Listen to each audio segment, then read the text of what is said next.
Yes. Good morning, good afternoon, good evening, everyone, depending on where you are joining from. You're welcome to today's public launch webinar.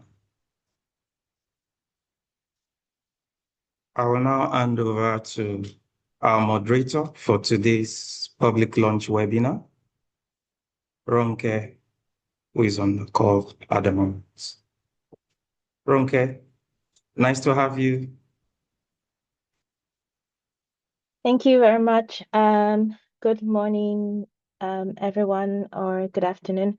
And thank you all for joining this important discussion.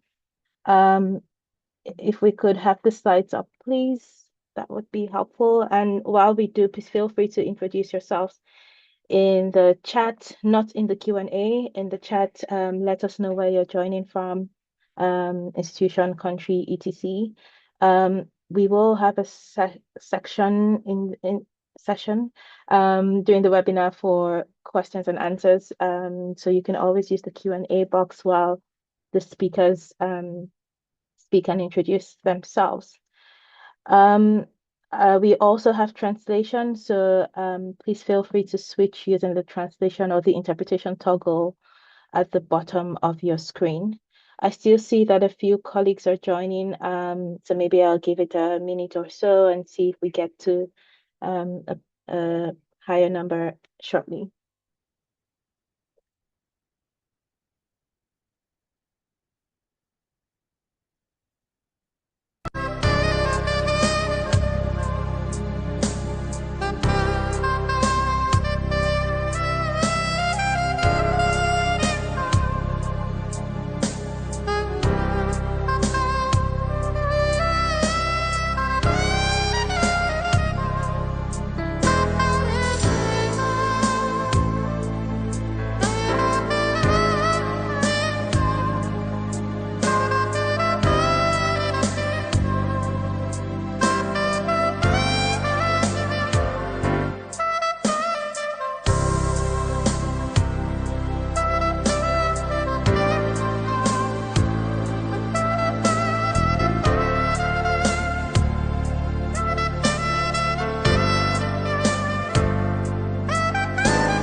Can you hear me?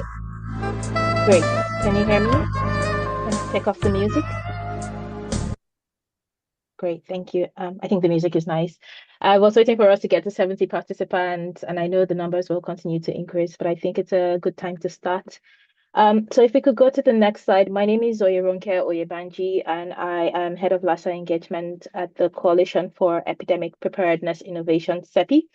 CEPI is a global public-private partnership, and we work to accelerate the development of vaccines and other biologic measures, working closely with regional institutions like WAHO, with national governments across the world, not just in West Africa, with civil society, with academia, with researchers, etc.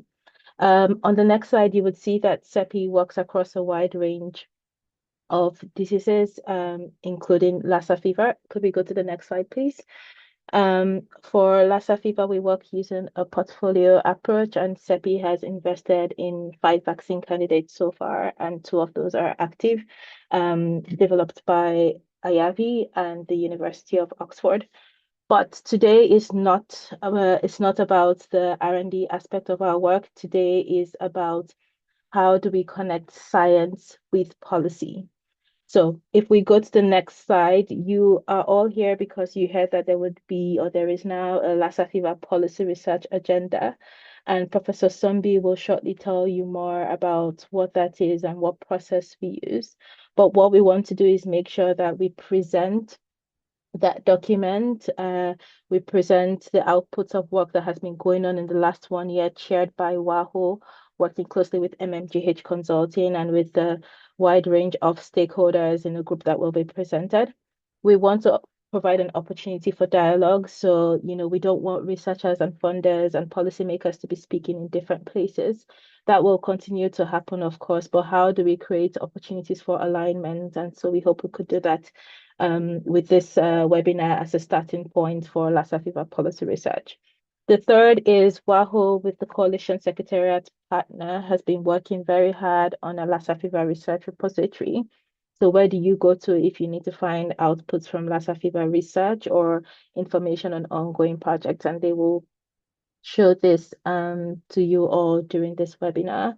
And then the last two objectives are very similar. How do we strengthen collaboration, coordination, and mobilize political commitment and investment in everything that we do?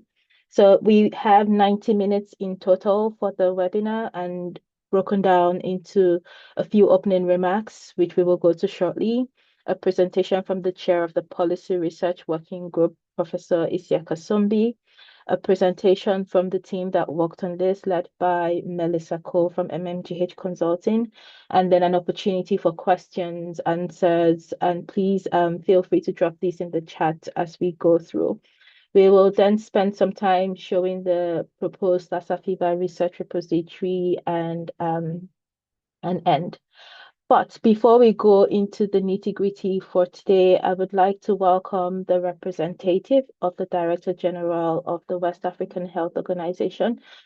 Dr. IC is the Director General, but today is represented by Dr. Ermel Romeo from WAHO. Dr. Ermel, over to you.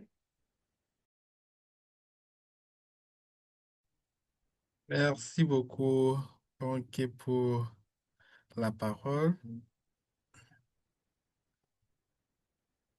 Je salue d'entrée de jeu toutes les sommités, les scientifiques, les décideurs, les bailleurs de fonds présents à cette rencontre. Et je voudrais que vous sachiez que les mots qui seront prononcés sont ceux du directeur général de l'Organisation ouest-africaine de la santé, en la personne de Dr. Melkia Tana Joël Haïssi. Mais je ne suis que son porte-voix pour la circonstance. Il aurait vraiment aimé être avec nous pour ce rendez-vous d'une très grande importance, mais son agenda fait qu'il n'a pas pu se libérer à la dernière minute. Donc, en termes de mot d'ouverture, je cite, au nom de l'Organisation ouest-africaine de la santé, j'ai l'honneur de vous souhaiter la bienvenue à ce lancement public d'une importance majeure. Je tiens à reconnaître nos partenaires CEPI, MMJH Consulting, le secrétariat de Lassa Coalition, les institutions nationales de santé publique, les chercheurs, les bailleurs de fonds, les organisations de la société civile, ainsi que tous les acteurs engagés dans l'amélioration de la préparation contre la fièvre de Lassa dans notre sous-région. La fièvre Lassa continue de représenter une menace significative pour la santé publique en Afrique de l'Ouest. Faire face à ce défi nécessite une action régionale coordonnée et des données scientifiques solides pour orienter les politiques et la prise de décision. Ce jour marque une étape déterminante. Pour la première fois, effectivement, la région dispose d'un agenda de recherche politique sur la fièvre de la Lassa et un agenda unifié. Cet agenda a été élaboré à travers un processus rigoureux et inclusif qui a connu la participation de plus de 230 experts, décideurs, chercheurs et représentants de la communauté des États membres. Cet agenda fournit une orientation claire sur les données essentielles à générer pour soutenir une introduction future du vaccin contre la fièvre de Lassa de manière opportune, équitable et fondée sur les données probantes. Il permettra, cet agenda bien évidemment, aux pays et aux partenaires ainsi qu'aux bailleurs de fonds d'aligner leurs efforts, de maximiser leurs impacts et d'accélérer les progrès vers un renforcement de la préparation régionale. En tant qu'institution spécialisée de la CEDEAO pour la santé, l'OAS demeure engagée à promouvoir les approches régionales harmonisées, fondées sur les données probantes et alignées sur notre agenda régional de recherche, la plateforme régionale de recherche et développement de la CEDEAO, ainsi que la stratégie Une seule santé. Ce travail s'inscrit pleinement dans notre mandat visant à renforcer la coordination, la recherche et la traduction des données probantes en politique à travers l'Afrique de l'Ouest. Parallèlement à l'agenda, nous sommes heureux de présenter aujourd'hui le référentiel de recherche sur la fièvre de Lassa. Une démonstration sera faite aujourd'hui pour nous permettre d'avoir des retours afin de son amélioration.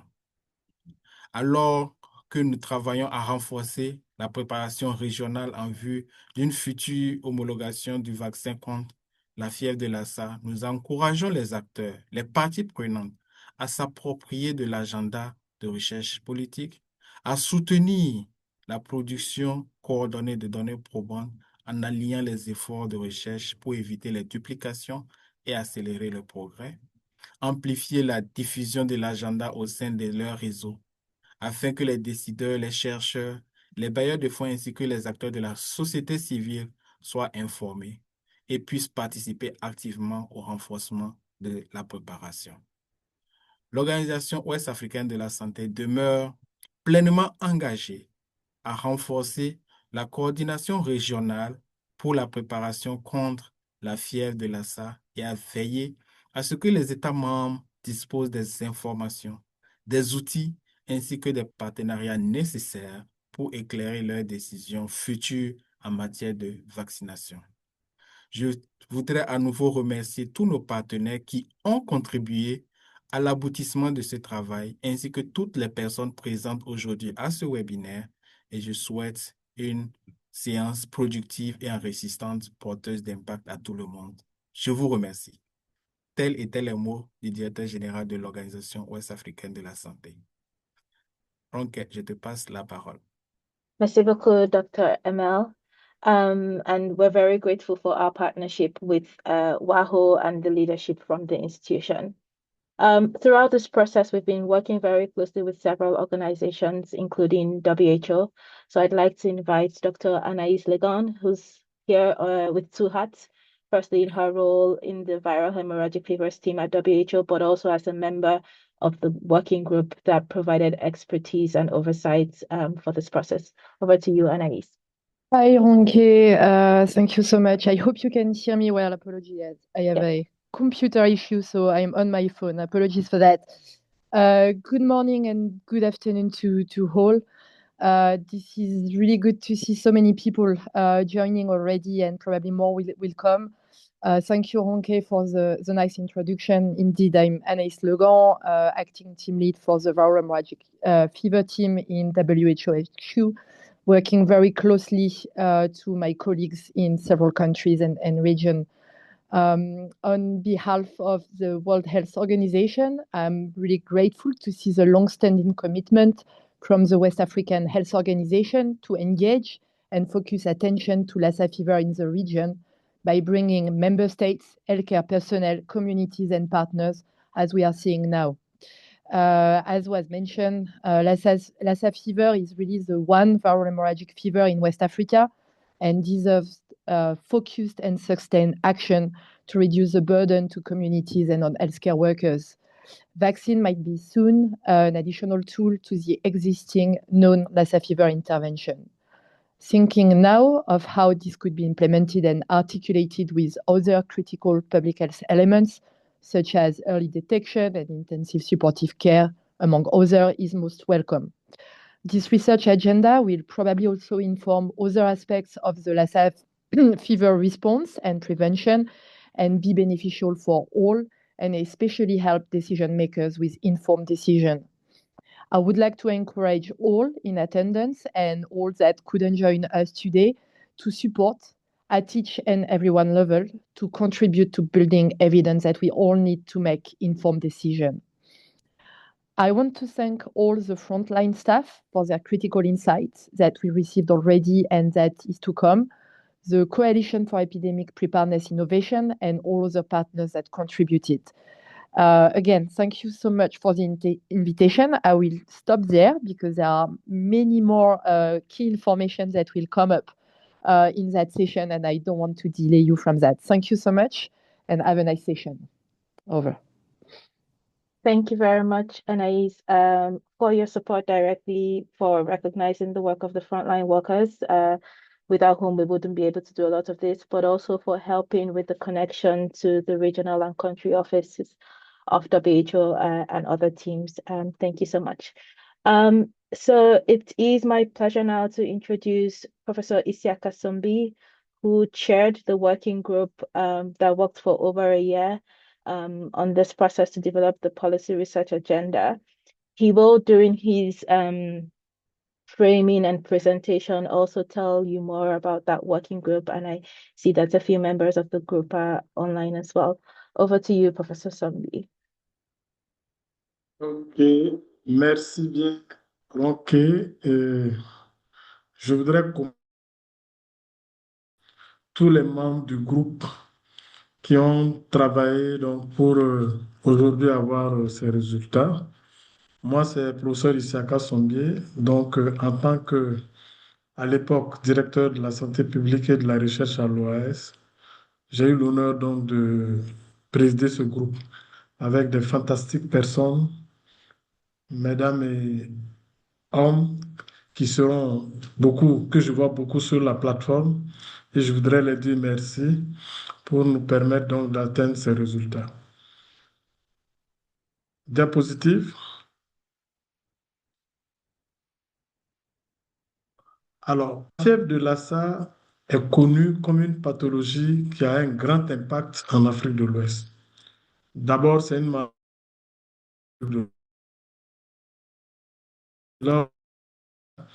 Comme on le voit sur cette diapo, chaque année, à peu près 4000 décès, ce qui est beaucoup, que plus de 110 millions de pertes de productivité, plus de 50 millions de dollars de coûts du traitement par an et avec plus de 700 millions donc, de personnes à risque qui, aujourd'hui, avec l'impact sur la résilience au niveau du système de santé.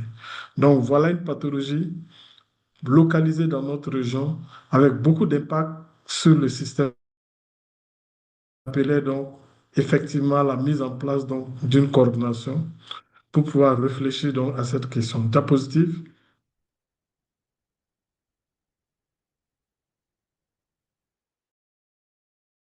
Pour pouvoir permettre de travailler main dans la main, avec l'appui de CEPI, une coalition donc a été mise en place et cette coalition a permis de joindre donc les ensemble, de mettre ensemble le leadership, que les pays ne soient pas bénéficiaires, mais qu'eux-mêmes ils soient des acteurs clés dans ce qui doit être fait pour trouver les solutions, notamment donc les vaccins, pour pouvoir réduire donc l'impact de la maladie. Ainsi donc, une plateforme a été mise en place et cette plateforme a permis de renforcer donc les capacités, que ce soit au niveau de la recherche, en produisant beaucoup de données, en renforçant les capacités des structures de recherche et avec un grand investissement donc, pour pouvoir permettre donc, une recherche vaccinale donc, dans la sous-région. Diapositive.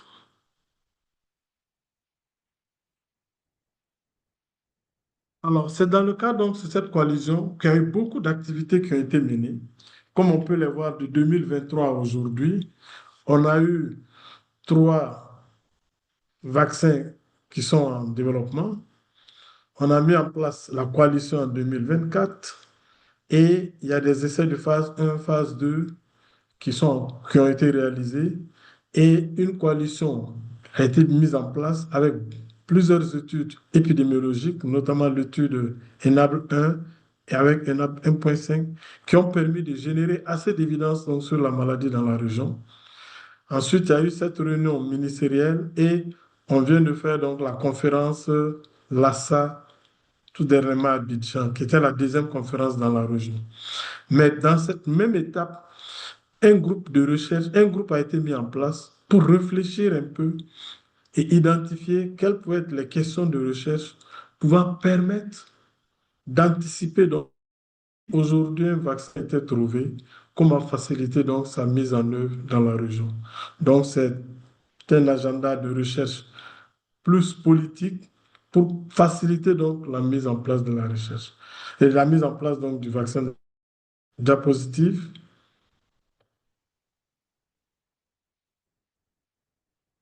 Pourquoi donc ce groupe a travaillé un agenda de recherche? Et qu'aujourd'hui, on est beaucoup avancé donc dans les candidats vaccins et une minute pour se poser des questions donc de mise en œuvre. Et il était important donc pour comprendre les priorités, tout ce qui est priorité en matière de gap, d'évidence donc, qui allait aider donc les décideurs nationaux et les financiers donc pour pouvoir améliorer donc l'introduction du vaccin, d'anticiper donc la réflexion. Et c'est dans ce cadre-ci donc que ce groupe a été mis en place. Et ce groupe amenait donc plusieurs chercheurs, membres du gouvernement, des bailleurs de fonds, pour renforcer donc la coordination dans la région et également assurer donc que les futures recherches dans la région soient des recherches pratiques, des recherches sur lesquelles on peut aboutir sur des résultats qui vont permettre d'agir rapidement pour changer et créer donc une connexion entre la recherche et la politique. Et également accélérer l'introduction donc des vaccins qui allaient être trouvés dans notre région et en même temps supporter le leadership régional donc, en donnant donc des orientations pour l'introduction et les investissements dans les années. Donc voilà pourquoi donc ce groupe a été mis en place pour la recherche donc de ces agendas de recherche. Diapositive suivante.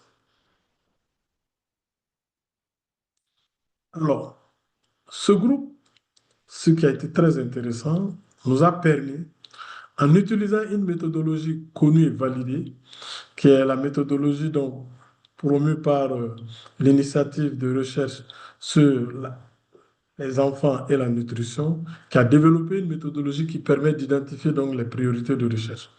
En appliquant donc cette méthodologie, nous sommes arrivés donc à 13 questions prioritaires venant de 4 domaines. Un premier domaine, c'était l'utilisation du vaccin et son acceptation. Un autre domaine, le deuxième domaine, c'était la compréhension épidémiologique donc, de la maladie de Lassa. Le troisième domaine, c'était tout ce qui était des paramètres cliniques donc, des vaccins. Et enfin, l'autre point important, c'était l'impact de la fièvre de Lassa dans la région. Diapositive.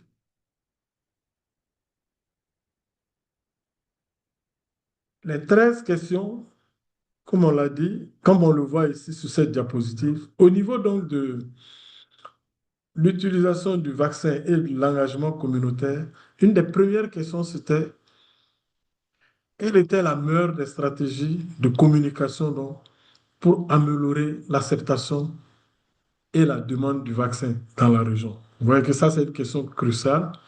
Plus on répondra à cette question, plus ça va faciliter l'introduction. Ensuite, la deuxième question, c'était comment les communautés pouvaient reconnaître la maladie, la fièvre Lassa et surtout ses séquelles dans les pays. La troisième question à ce niveau, c'était quels étaient les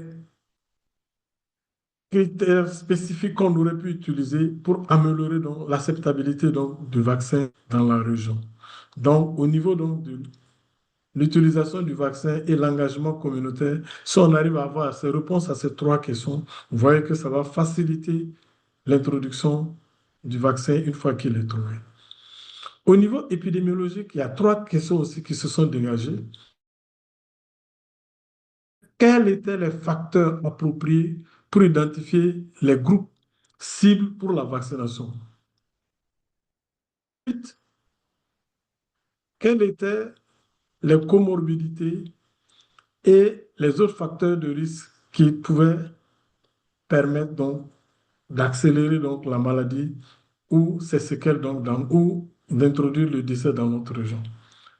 Enfin, au niveau épidémiologique, est-ce qu'il y avait des facteurs de risque de réinfection de la maladie Lassa, si on arrive à les trouver, ça aussi, ça peut améliorer la lutte contre la maladie.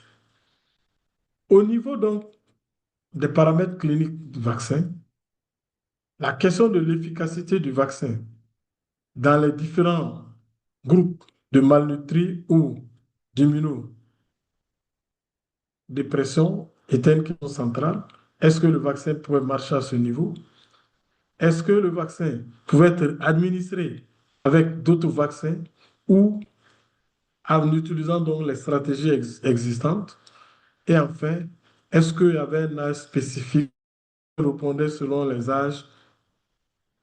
Voilà des questions qui, si ces questions sont trouvées, peuvent aider la mise en œuvre. Enfin, au niveau du point économique, la première des questions, c'était quel est l'impact économique de la fièvre de Lassa et de ses stratégies donc dans les pays. Si on peut connaître cela, faciliter rapidement le choix des stratégies. Enfin, et deuxièmement, quelle était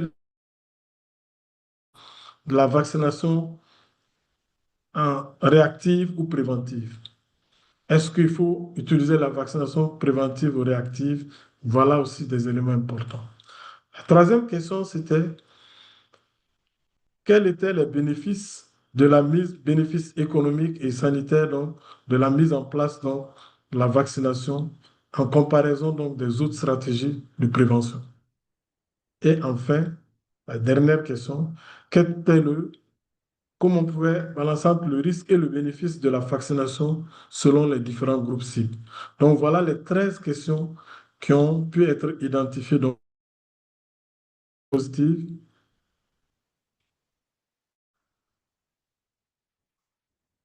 Alors, qui sont les personnes à qui ces questions donc peuvent être adressées? Comme vous le voyez ici, on a 4 grands groupes.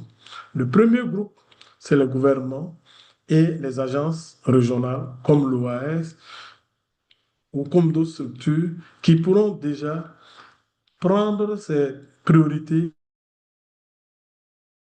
dans la région. Deuxièmement, c'est également les chercheurs et les institutions de recherche. Voilà une maladie qui est fréquente dans notre région. On connaît les questions prioritaires de recherche. Les chercheurs et les institutions de recherche pourront se les approprier et les utiliser pour pouvoir générer des évidences et aider les décideurs. C'est également les bailleurs et les donneurs qui pourront prendre ces priorités de recherche et les faire de leurs priorités et orienter leurs fonds sur ces priorités de recherche et non aller financer d'autres points qui ne sont pas encore prioritaires dans la région. Enfin, c'est le groupe donc des structures de mise en œuvre et de tous les acteurs, les organisations de la société civile qui pourront donc s'approprier donc ces questions pour adresser leur plaidoyer, pour engager leur action et également soutenir leur activité donc dans la région. Diapositive.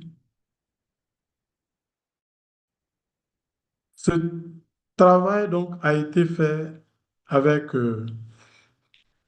des collègues que vous voyez ici. Je suis très content d'avoir pu travailler avec eux. Mon collègue Virgile, Yatunde, Dani, Chuma, Diapositive,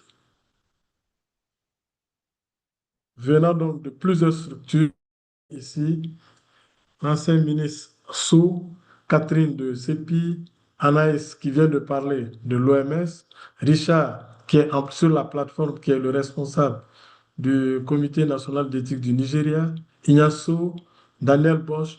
Ça a été un plaisir d'être avec toutes ces compétences qui ont pu nous aider à aboutir à ces résultats.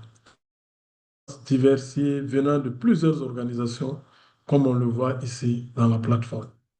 Diapositive.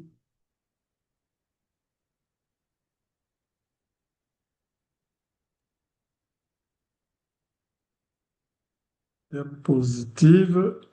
En tout cas, voilà ce que je voulais partager avec vous. Et je vous remercie. J'utilise aussi cette plateforme pour dire merci à l'équipe de co qui nous ont aidés, qui ont été toujours à nos côtés. Et je vous remercie.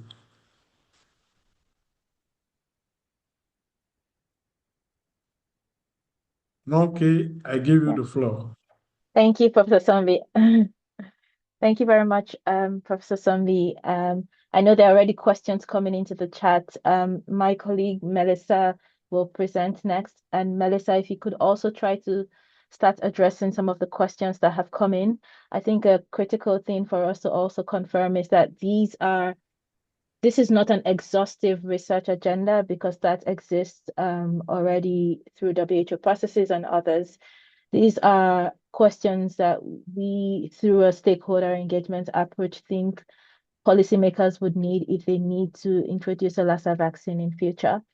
So Melissa will speak to some of these questions, but also the method we used and the results. Over to you, Melissa.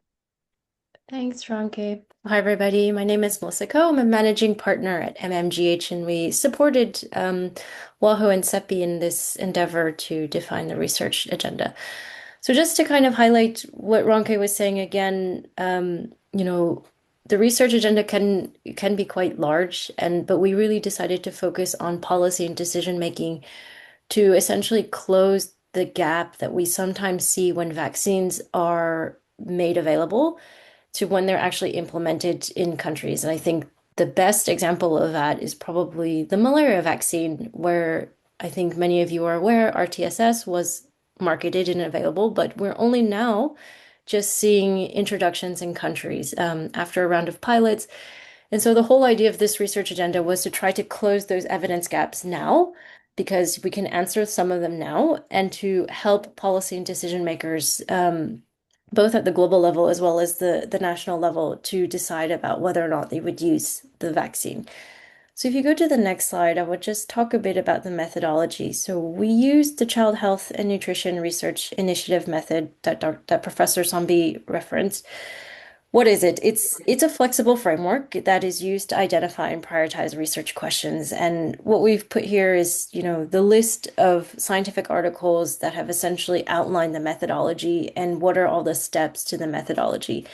It was developed in 2007, 2008 with a lot of consultation of individuals working in this area.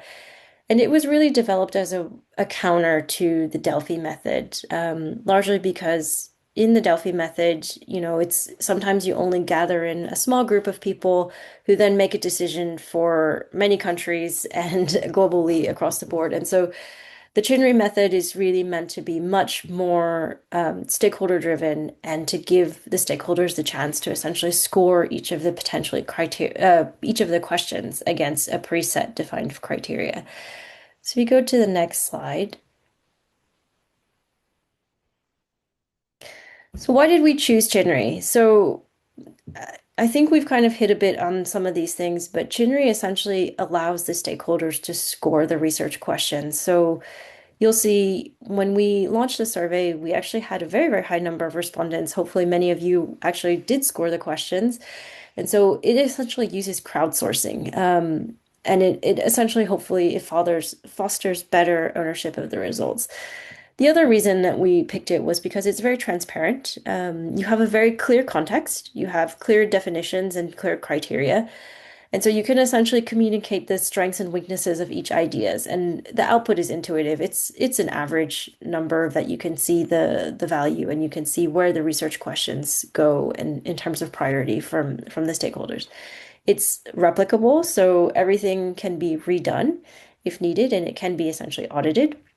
And finally, it's comprehensive. So we can do stratified analyses. We can look at different research questions. It doesn't have to be all the same type of questions that we're being asked. It can essentially be any type of questions. And I think you saw that from when Professor Sombi presented the 13 questions that were prioritized. They are rather different in nature, requiring different types of research activities and looking to have different sets of outputs. So if you go to the next slide.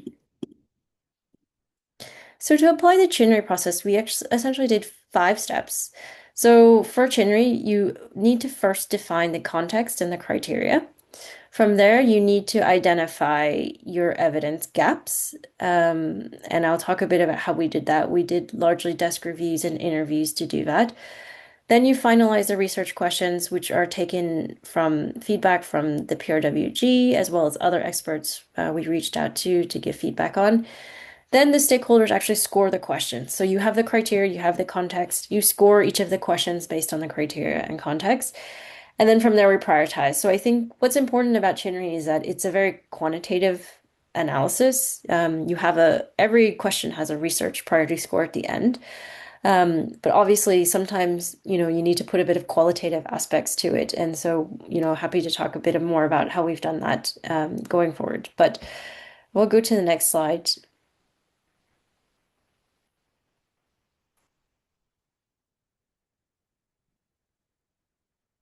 So in defining the research questions, we did a quick desk review, not a literature review, but a very high-level desk review of the existing research that research agenda. So Ronke mentioned, but there's 2 research agendas that exist right now, the WHO R&D Blueprint, as well as the CIDRAP research agenda, which covers Lassa fever in its entirety, not only focusing on the vaccine. We also looked at other documents like the CEPI-TPC, as well as WHO TPP, meeting reports, and published literature, a PubMed search where we looked and tried to find evidence gaps. We supplemented this with interviews. So we interviewed about 8 people. We reached out to 10. 8 responded to just get their perspectives on all of the questions and evidence gaps that currently exist and what is essentially preventing people from being able to make a decision about Lassa fever vaccine. Everything was compiled, and duplicates were removed. Some questions were dropped. And essentially a set of draft research questions were reviewed by the PRWG members. And it's a very much an iterative process because, how you word a question can be very specific, and you need to make sure that the questions are all at the same level. They're not too broad and they're not too specific, but that they're able to be differentiated between when people are scoring them. And so in the end, we ended up with actually 29 questions. Again, and they were grouped into those 4 buckets that Professor Sombi mentioned, again, largely related to vaccines, decision-making, and policy-making. So if we go to the next slide, and then just to show you the context and the criteria that were used, when people were scoring research questions, they're given a context to try to ground how they think about. Otherwise, it's meant to try to standardize a little bit how people think about the questions. So we have the who, where, when, and what outcome. So again, the who is very much about the policy and decision makers who have the responsibility thinking about Lassa fever vaccine introduction and implementation. The where, globally, so you can think about SAGE. And then the West African region, of course, and nationally in countries. So within this area, countries will also need to make their own policies and decisions regarding the vaccine. When present day to 2030, so we cut it off at 2030, given the anticipation that there would be a vaccine available during that time. And then what outcome? Again, we were really narrowing in on this sort of evidence-based policy and decision-making regarding the vaccines and how we would use them. The criteria that were picked, we presented, CHNRI has a whole list of criteria. I think there are about 20 criteria that you can choose from, and you essentially just need to adapt them to the context that you're presenting as well as what you're trying to get after. And so these criteria were chosen by the PRWG, and they were adapted, again, thinking about the policy and decision-making perspective. So we chose 5.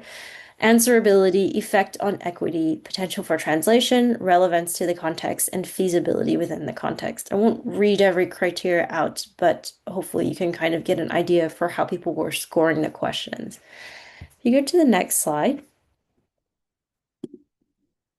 this is just an example of how people were asked to score questions so everyone can see.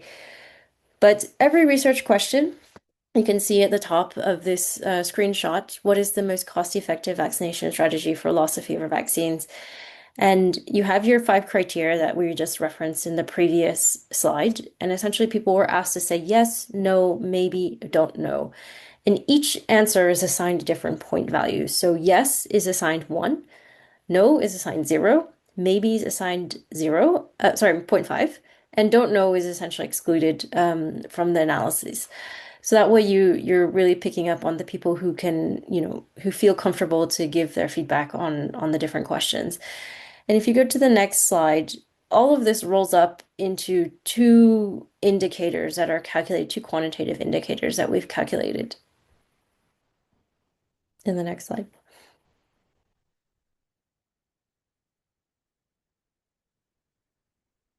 So CHNRI has two indicators, the research priority score and the average expert agreement. And I think just to kind of let everybody know, it's quantitative. It's an average that's converted to a percentage. And again, so it's easy for you to interpret. It's out of 100%. And then the average expert in agreement is essentially the level of agreement amongst the respondents. And so it's essentially the frequency of the mode that you would see the individuals choosing, whether or not people agreed that this was a high priority or whether or not people agreed that this was a low priority. And again, that's also out of 100%. So you can kind of see the results there. So I think this was my last slide, largely because Professor Sambi presented already the results, but obviously happy to talk more about the questions that were chosen, why they were chosen, as well as how we actually chose the final 13 priority questions. Back to you, Ronke.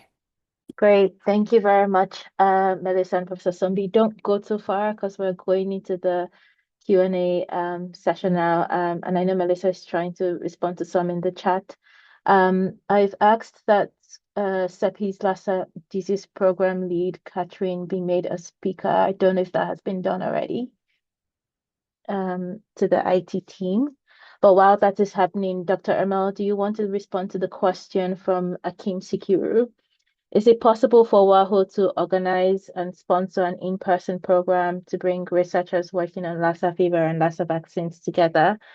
This will hasten the process, apart from engaging with governments at national or regional levels. Dr. Ermel, do you want to speak to this and maybe share some reflections from the conference as well? Ok, merci beaucoup donc, pour cette question. Je pense que la coalition CEPI fait déjà énormément pour mettre en relation les chercheurs et les décideurs et même ceux qui sont dans la production et la production des vaccins et la production des évidences. L'OAS, dans son mandat en tant qu'institution régionale en santé, fait la promotion de l'utilisation des données probantes, ce qui justifie bien évidemment la production de cet agenda. Et à travers cela, elle fait également la promotion des réseaux de recherche, que ce soit des réseaux thématiques ou bien spécifiquement, par exemple, pour celui de la fièvre de Lassa dont on parle aujourd'hui, ou d'autres thématiques comme la santé mère-enfant et d'autres. Donc, je pense qu'il y a des passerelles, qui sont disponibles pour qu'il y ait des recherches multicentriques dans la sous-région pour permettre aux chercheurs d'apprendre des uns des autres et aussi pour permettre une action régionale plus concertée et puis conjointe. Donc, ce sont des possibilités qui existent avec l'aide, bien évidemment, des différents partenaires comme CEPI, GGMH Consulting et l'OMS, bien évidemment. Donc, ce sont des trucs qui sont possibles au cas par cas et surtout selon les besoins des pays parce qu'il faut dire que toutes les actions que l'OAS fait dans son programme répond aux besoins spécifiques des pays, harmoniser les différents programmes et puis mettre ensemble les ressources pour pouvoir avoir plus d'impact au niveau régional. Voilà ce que je peux dire par rapport à cette question. Ok. Merci. Thank you very much, Dr. Ermel. I'd like to invite Catherine, who's CEPI's Lassa Disease Program Lead, to answer the question from Dr. Avonio. Are the clinical trials for this vaccine study open to independent clinical trial sites in West African countries? Over to you, Catherine. And while she answers, please feel free, colleagues attending, I think we have over 100 people, please put your questions in the Q&A box so that we can manage it better. Thank you. Thanks, Roka. Yeah, happy to answer this. And I mean, so the clinical trials for Lassa will be a big effort and will need a lot of country ownership and leadership. You might be aware that CEPI has invested in building capacity, improving available clinical trial capacity, or also, building actual capacity. But this doesn't mean that this has a CEPI stamp on it or a Lassa stamp. So if there are other emergencies, this could be used. And then the other way around. Obviously, we are very keen to learn more about where Lassa fever is present, where is it endemic, and if there are trial sites available and ready to participate in trials that can contribute also with cases, then this is, of course, something that is open. So the CEPI is not, just to be very clear, CEPI is not a clinical trial sponsor. We are funding clinical trials. So the sponsors, the vaccine developers will carefully assess the available sites throughout the region and invite them to participate. Great. Over. Thank you very much, Catherine. Melissa is doing a good job in the chat, but I'll ask her to speak to some of these questions.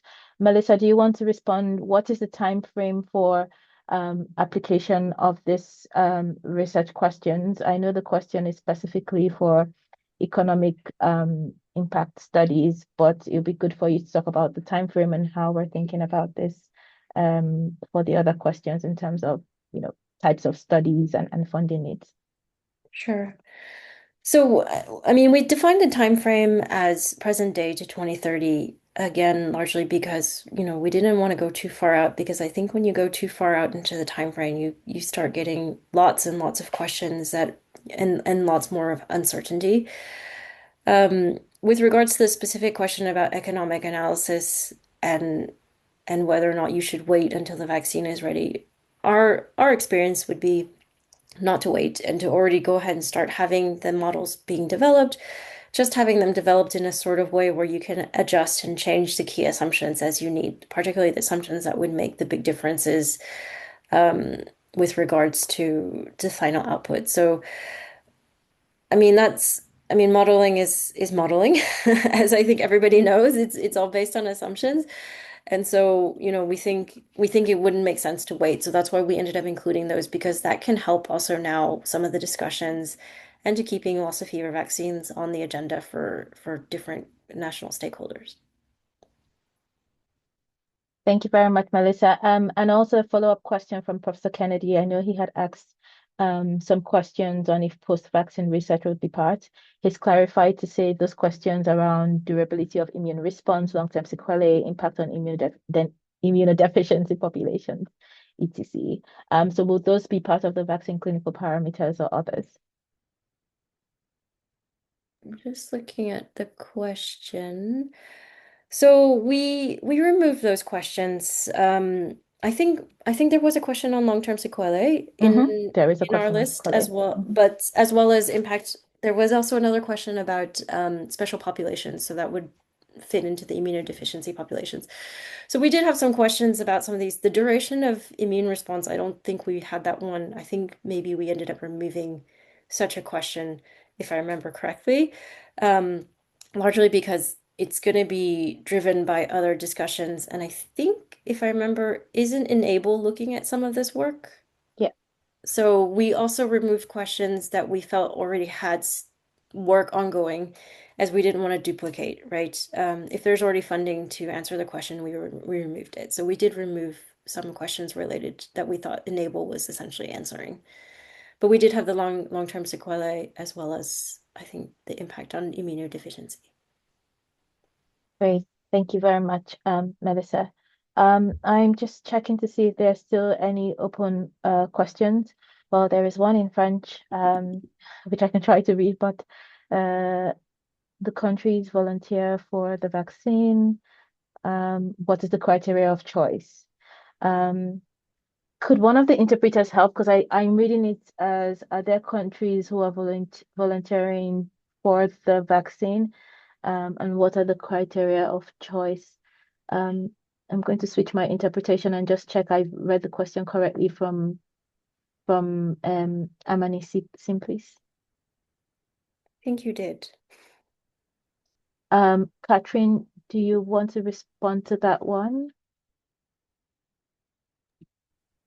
I'm sorry, I probably didn't see it well. Can you? I cannot see the questions, unfortunately. No worries. Well, one other question has just come in while I try to interpret the other one. This one for you, Catherine. Will vaccines be tested on pregnant women as well? If yes, will it be trimester specific or general? And that's a very important point, and thanks for asking this. I mean, obviously, pregnant women are the most affected group, the most severely affected groups. So this is a target group, the WHO TPP, but also the characteristic of the vaccine candidate CEPI supporting also carefully looks into are those candidates suitable to be used in pregnant women. It is planned to test this, not in early development. There is different focus, but during, hopefully until the vaccine is available, a licensed vaccine is available, safety data in pregnant women will be available. If not, this is a key task to be done once the vaccine is introduced. Right. Thank you, Catherine. And I'm very proud that my French is good. So the question was, are countries volunteering for the vaccine trials? And what is the selection criteria for countries that participate in the trials? So the countries that are currently part of our EPI study Enable and that are part of discussions for vaccine trials are countries that have reported Lassa cases where there is transmission happening. And so this is not, so this really depends on the science, on the availability of Lassa. Availability is probably the wrong word, but of ongoing Lassa virus transmission in these countries, which is necessary to be able to show that the vaccine actually works and prevents Lassa fever. Okay. Thank you, Catherine. The next question I will ask Armel to present, and if you could have the slides back up. Professor Richard Adebola, who was also part of the working group, has a question on what are the next steps following the successful launch? Where do we go from here? And someone in the chat also put in a point around this is important, this is great work, but the core need will be financing. So I believe we have a call to action slide. If I can ask that we go to that, we will come back to the repository, of course, but if we could have the call to action slide that presents what next and answers that question. Dr. Emel, who's representing Dr. Virgil. Ok, merci une fois de plus, Anke, pour la parole. Je crois que c'est tout normal de se demander après ce lancement, qu'est-ce qu'on fait, quelle est la suite. Et nous devons tous savoir que ce n'est pas seulement le rôle d'une seule personne. Et l'OAS seul ne pourrait pas mettre en œuvre cet agenda. On aura besoin de tous les acteurs impliqués, que cela soit les professionnels de santé au niveau des structures de premier niveau, que ce soit les responsables de programme au niveau des ministères, les partenaires de financement, les organisations régionales et internationales. Tout le monde a un rôle à jouer et c'est pour ça que je voudrais, en lieu et place de Dr. Virgile, partager avec vous cet appel à l'action qui sera un peu comme les pierres que nous allons suivre, les jalons que nous allons suivre pour s'assurer de l'effectivité, la réussite de la mise en œuvre de cet agenda. Cet appel à l'action se résume en 4 points, comme vous pouvez le voir sur la diapositive. Dans un premier temps, c'est de pouvoir mobiliser les ressources et aligner les partenaires. Parce qu'il y a différents partenaires qui agissent tout le monde pour le bien des populations. Mais tant que tous les acteurs impliqués, toutes les ressources mobilisées ne sont pas alignées autour de cet agenda de recherche, nous ne saurons pas à terme qu'est-ce qui a pu être fait et comment est-ce qu'on peut l'évaluer. Donc, le premier appel à l'action, c'est que tous, où que nous soyons, partenaires, membres de la coalition, chercheurs, nous devons tous aligner nos sources de financement sur ces agendas parce qu'il répond aux besoins réels des décideurs, il répond aux besoins réels des acteurs pour vraiment prévenir cette maladie et pouvoir préparer la sous-région à l'adoption de vaccins. Le deuxième appel à l'action, la deuxième action, c'est de pouvoir coordonner la recherche. Que toutes les recherches en cours ou qui vont venir doivent être alignées sur ces agendas que nous venons de voir. Les différents acteurs ont montré le processus rigoureux qui a été mis en place pour arriver à cet agenda de recherche.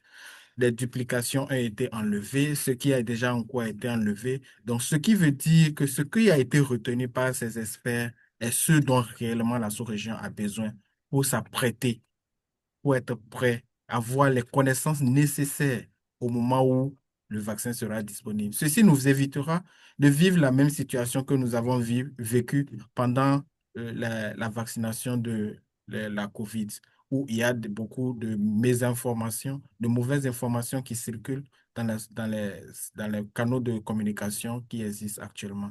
Donc, nous invitons tout le monde à pouvoir orienter, que ce soit les questions de recherche que nous avons, que ce soit la revue de la littérature, que nous pensons chaque fois à cet agenda de recherche.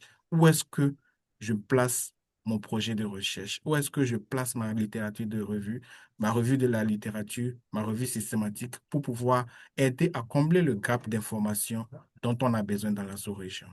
L'autre chose, c'est l'intégration au niveau régional des stratégies de recherche et développement.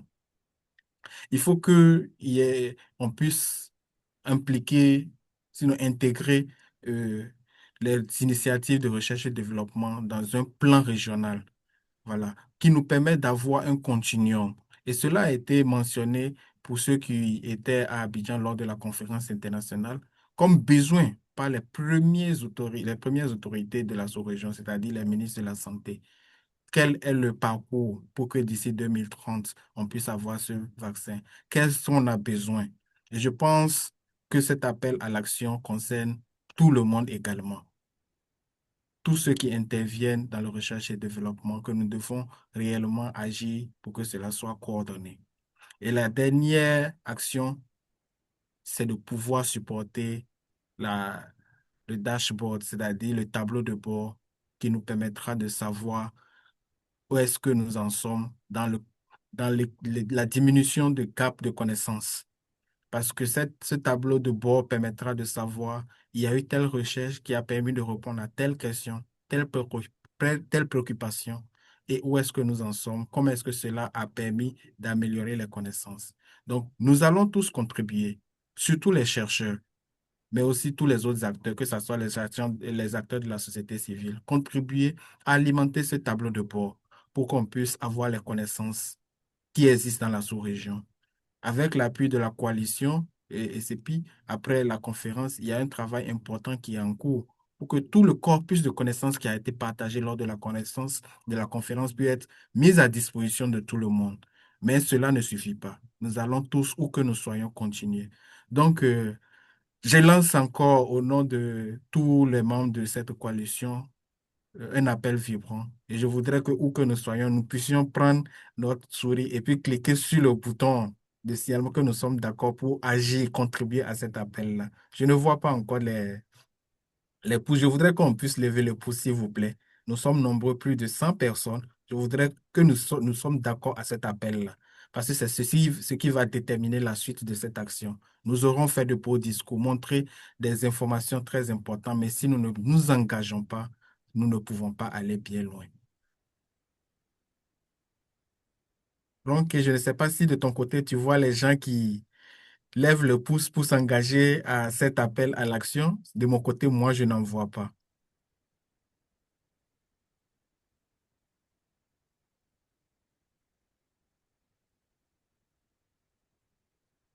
Thank you, Allô? Dr. Amel. I'm hoping that people have raised their hands physically, even though we can't see them and that they support. But just to re-emphasize this in response to Professor Adibola's question, but also the previous point on how this will need fundraising. So within the Lassa Fever Coalition, which is a long-term structure led by WAHO with partners, WHO, CEPI, countries and others, we are moving this forward. There is a plan to think about what does this mean for resource mobilization, for integration, for coordination, and the research repository. And like Dr. Emel said, we hope that you can help us in thinking about what is your research focus and how does it link to the research agenda, or if you're working already on ongoing projects that might be linked to the research agenda, that you share with us and that we have an overview. And that takes me nicely to the next phase of our agenda. Someone Mr. Afolabi Kolawole in the chat asked, is there a community of practice where researchers can interact and support ongoing research? And is there a knowledge management system of platform to ensure generation, collation, and dissemination of knowledge that will be generated? And I'd like to invite Ifeoma Ezenyi, who works in the Coalition Secretariat supporting WAHO, to walk us through the proposed knowledge management platform that will support this work. Over to you, Ifeoma. Thanks a lot, Ronke. Good afternoon, participants. It's a pleasure to introduce the Lassa Fever Repository to the audience today. Just a quick second while I share what we have.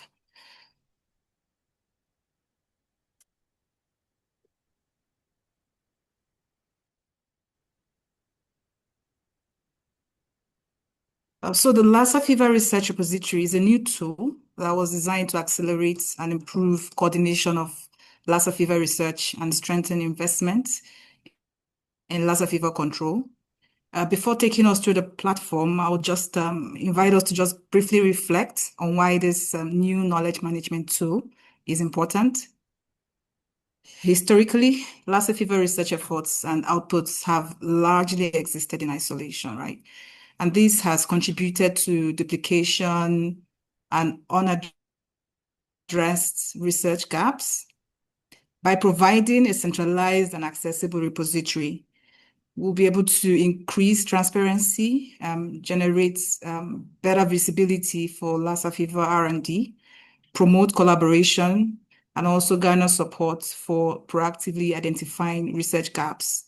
Ultimately, this will help us shift from a fragmented effort to more coherent and strategic research ecosystem. Over the next few minutes, I'll provide a walkthrough of two components of the repository. First, the homepage, and then the research agenda page. I'll also be showing how users will be able to engage with the platform once it becomes fully operational. On the homepage, the navigation bar at the top contains tabs that directly connect users to publications, the research agenda, and the submit research pages. This allows users to easily access different layers of the platform. Users can also select their language from the navigation bar to enable them explore the site in their preferred languages.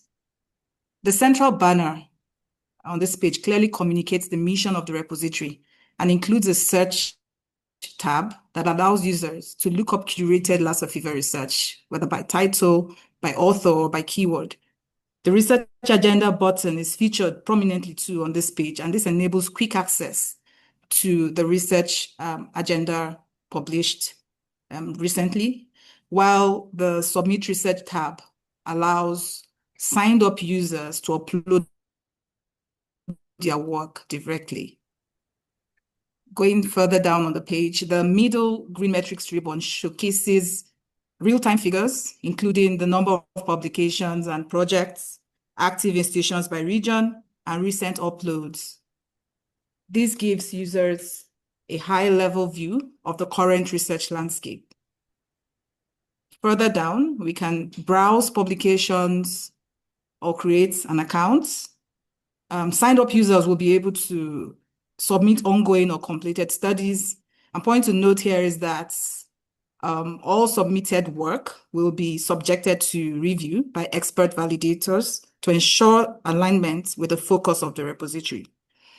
Users can also save search histories and bookmark content for future use. In summary, the homepage will provide a clear orientation for users and invite immediate engagement. And this will also serve as a portal to all core features of the repository. Now onto the research agenda page. There's a short section outlining how the agenda was developed, as shared earlier by Melissa.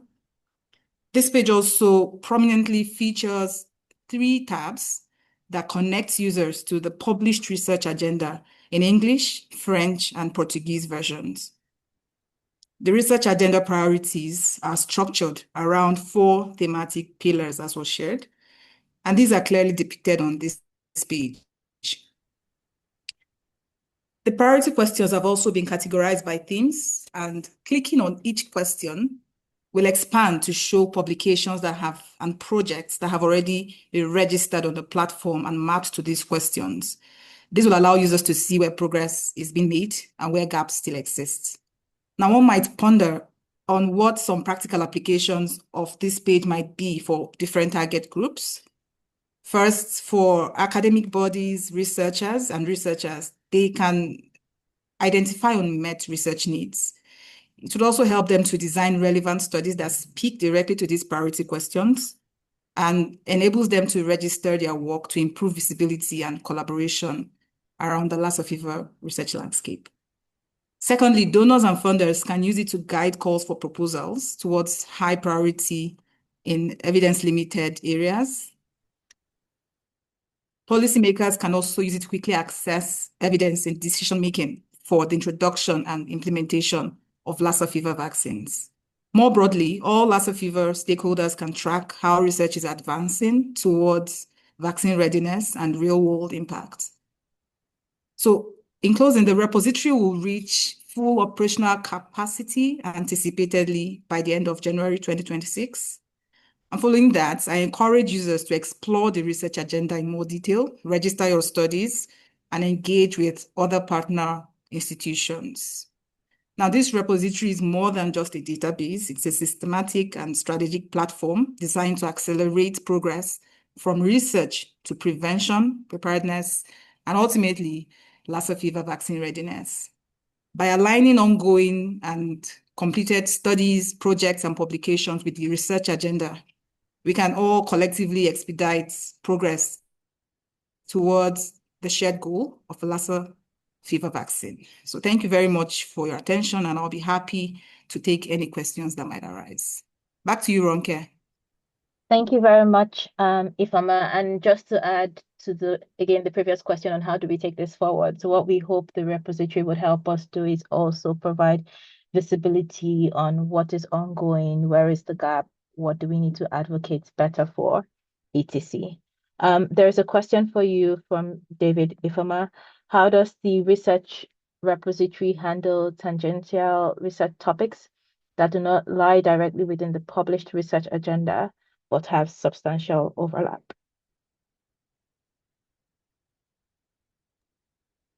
So on the research agenda, on the repository homepage, we have a publications tab. So we can upload retrospectively published work, and there will also be provision to upload work that might not fit exactly neatly within the research agenda, but is still Lassa fever research related. So the repository will be all-encompassing for all Lassa fever related research, but we have that research agenda page specifically hosted separately, just to make sure we're able to keep it, as a front burner issue for Lassa fever licensure. Great. And a similar question, well done on the knowledge management platform. In addition, there should be a place for other emerging themes outside the present priorities. So like Ifeoma said, I think this is still work in progress. And this is feedback that can be taken back with the team working on this with WAHO, with the Coalition Secretariat, to say, how do we create a space for other topics that are not necessarily on the vaccine policy research agenda, but are much broader. Ifeoma, can the website, or I'd call it a repository, house the community of practice for seamless interaction between researchers?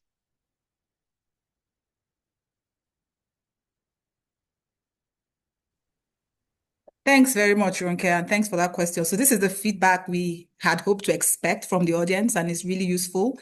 We'll take this back to the development team, and we'll ensure that we're able to integrate better the Lassa fever community of practice to ensure that there's seamless exchange of knowledge on the Lassa fever research ecosystem. Thank you. Great. Thank you very much. I'm just checking if there are any other open questions that we haven't responded to, but I think we've done all now. There is, of course, the call for there's a team that works on AI and open genomics, and they're open to collaboration. So if anyone is interested, they will contact. There is one question from Vahid and Catherine, if you're still on. Are there plans to accelerate genome characterization and data sharing efforts, specifically the glycoprotein gene of Lassa virus, which is the primary vaccine target? And I know I'm putting you on the spot here, Catherine. This is not really a CEPI question, but you're the closest expert, so feel free to answer as much as possible. Yeah, thanks, Ronke. Happy to. And I think what I can say is obviously this is very critical, the genome sequencing piece, and I can respond from the CEPI side. So what we are doing is we are funding the Enable Epidemiology program, and obviously there we are looking into, which Lassa virus lineages are circulating, and these are data that are assessed and through publication. So all of the data will be made publicly available. I think, broader speaking, this is an important discussion I think we should pick up. This is, a critical piece. So research can be supported in the region and accelerated, but also, also to help vaccine development. Over. Great. Thank you, Catherine. And yes, the site is password protected, so it is not available to the public yet. So please do ignore the link. But Ifoma, do you want to talk about timelines for when the repository will be publicly available, and how long we would look for feedback from the audience for? Ifoma?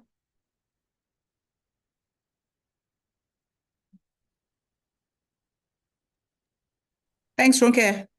So like I mentioned earlier, the website is expected to become fully operational by the end of January. Between February, March, and maybe early April, we will be running different levels of quality management for the site. We'll also be engaging users to get feedback and do, changes as we finalize on the general outlook and content for the website. So operational capacity readiness, this will be by the end of January, and then user input and further iterations to refine the site will be concluded by early April. Great. Thank you, Ifoma. I'd like to shortly invite Dr. Ermel to offer the closing remarks on behalf of the Director General again.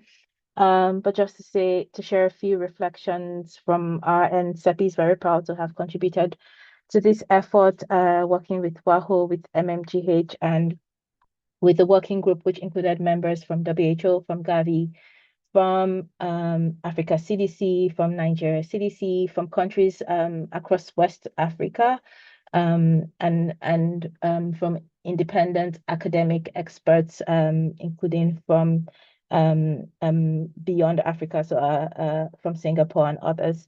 So we're very grateful for the expertise that has come in. We have a policy research agenda, and this launch or publication or publishing is just the beginning. We put in the chat earlier the link to the research agenda, and I'll ask that it's put in the chat again for those that may have missed it earlier.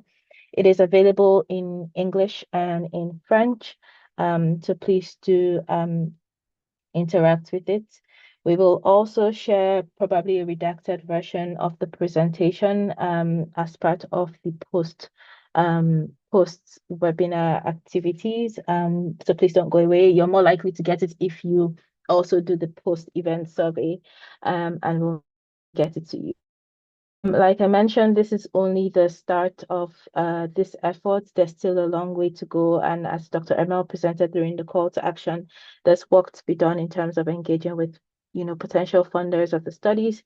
There's work to be done to make sure this is integrated, this continues to be integrated into research agenda at global, regional, and national level. There's work to be done on the research repository, creating the communities of practice and helping to track and advocacy. So we really hope that you all here serve as champions in sharing this documents and sharing the findings, in linking your work with the vaccine policy research agenda, and in advocating for continued focus. The key message is that we want to make sure that while vaccine R&D continues, We are also generating the data and evidence that policymakers will need so that they can make a decision. We want to make sure that R&D is working hand in hand with the policy making aspect, and that future vaccine introduction is not delayed for lack of evidence as much as possible. So while Dr. Ermel gives his closing remarks, I invite you to please use the barcode to leave your post-webinar survey. It will only take you a few minutes. Over to you, Dr. Ermel, for the closing remarks. Ok, merci beaucoup, Ronke, pour cette opportunité et surtout pour la collaboration qui a permis d'aujourd'hui de lancer l'agenda de recherche sur la fièvre de Lassa. Une fois de plus, je voudrais, au nom du directeur général, vraiment féliciter la participation de toutes les parties prenantes à cette activité de lancement de l'agenda de recherche. Ce n'est qu'un début tel que l'a dit Ronke tout à l'heure, et nous comptons sur la participation active de tout le monde, chacun à son niveau, pour que au moment où les vaccins de la fièvre Lassa seront disponibles, nos systèmes de santé soient prêts, préparés, que nos agents de santé soient formés et les connaissances meilleures qui soient disponibles et que nos communautés aussi soient engagées. Je voudrais pour finir citer l'industriel américain Henry Ford qui dit se réunir c'est un début, travailler ensemble c'est le progrès et rester ensemble c'est le progrès et travailler ensemble c'est la réussite. Je crois que le partenariat qu'a l'OAS avec CEPI et tous les autres acteurs va dans le progrès pour que nous puissions réussir dans la lutte contre la fièvre de Lassa dans la sous-région.